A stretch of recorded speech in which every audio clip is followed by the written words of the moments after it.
एक समय की बात है। भगवान गौतम बुद्ध अपने शिष्यों के साथ बैठे हुए थे और उन्हें उपदेश दे रहे थे। तब उन्होंने अपने शिष्यों से कहा, क्रोध इंसान का सबसे बड़ा दुश्मन है। क्रोध करने वाला व्यक्ति न केवल खुद को हानि पहुंचाता है बल्कि दूसरों को भी हानि पहुंचाता है। वो प्रतिशोध की आग में जलता है और अपने जीवन को बर्बाद कर लेता है। सभा में सभी शांति से बुद्ध की वाणी सुन रहे थे, लेकिन वहां स्वभाव से ही अति क्रोधी एक ऐसा व्यक्ति भी था जिसे बुद्ध की बातें बेतुकी लग रही थी।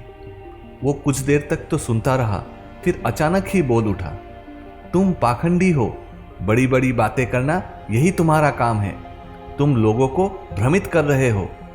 तुम्हारी बातें आज के समय में कोई मायने नहीं रखती। जब वो व्यक्ति गौतम बुद्ध को उल्टी सीधी बातें कह रहा था, तब गौतम बुद्ध ने कोई प्रतिक्रिया नहीं दी और वे शांत बैठे थे। लेकिन ऐसे में वो व्यक्ति और भी ज्यादा गुस्सा हो गया और गुस्से में आकर उसने गौतम बुद्ध के मुंह पर थूक दिया। इसके बाद भी गौतम बुद्ध को गुस्सा नहीं आया और वे शांत थे। उन्होंने अपने चेहरे से थूक को पोंछा और वे चुपचाप बैठ गए। ये सब देखकर उस व्यक्ति को समझ नहीं आया कि वो क्या करेगा। गुस्से में आकर वो उस जगह को छोड़कर चला गया और अपने घर पहुंचा। जैसे ही वो अपने घर पहुंचा, तब तक उसका दिमाग शांत हो चुका था। दिमाग के शांत होते ही उसे इस बात का एहसास हुआ कि उसने कितनी बड़ी गलती की है। उसे पाप हुआ है। वो खुद को मन ही मन कहने लगा, ये मैंने क्या कर दिया? मैंने महात्मा बुद्ध का अपमान किया है। ऐसा पाप मैं कैसे कर सकता हूँ? मैंने बहुत बड़ी गलती कर दी है। मुझे जाकर उनसे माफ़ी मांगनी ही होगी। अगले दिन जब वो व्यक्ति बुद्ध को ढूंढता हुआ उसी स्थान पर पहुंचा, तो उसे मालूम चला कि बुद्ध तो अपने शिष्यों के साथ पास वाले दूसरे गांव की ओर निकल चुके थे। उस व्यक्ति ने बुद्ध के बारे में लोगों से पूछा और जहां बुद्ध प्रवचन दे रहे थे वहां पहुंच गया। उन्हें देखते ही वो उनके चरणों में गिर पड़ा और उनसे क्षमा मांगने लगा। बुद्ध ने पूछा, कौन हो भाई? तुम्हें क्या हुआ है? क्यों क्षमा मांग रहे हो?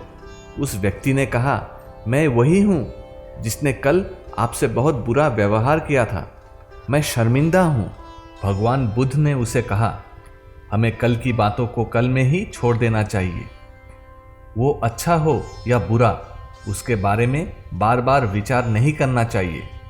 मैं बीती हुई बातों को पीछे छोड़कर आगे चलता हूँ और ऐसा ही सबको भी करना चाहिए। इस कहानी से हमें ये सीख मिलती है कि क्रोध करना इंसान के लिए सबसे खतरनाक है। ये मनुष्य का सबसे बड़ा दुश्मन है जो उसे बर्बाद कर सकता है। इसलिए मनुष्य को कभी भी क्रोध नहीं करना चाहिए। इस कहानी से हमें ये भी सीख मिलती है कि बीती हुई बातों को हमें भूलकर आगे बढ़ना चाहिए। अगर कोई मनुष्य अपनी बीती हुई बातों पर ज्यादा ध्यान देता है तो उसका ध्यान पूरी तरह से भूतकाल में लगा होता है और वो इंसान कभी भी आगे बढ़ने की ओर विचार नहीं कर पाता। इसलिए हमेशा पुरानी बातों को छोड़कर आगे बढ़ने की सोचें। आप सभी का दिन मंगलमय हो। दोस्तों, आपको ये वीडियो कैसा लगा कमेंट सेक्शन में ज़रूर बताइए और ऐसे वीडियोस के लिए ज़रूर करें चैनल को शेयर, सब्सक्राइब एंड लाइक। मिलते हैं अगले वीडियो में। जय हिंद।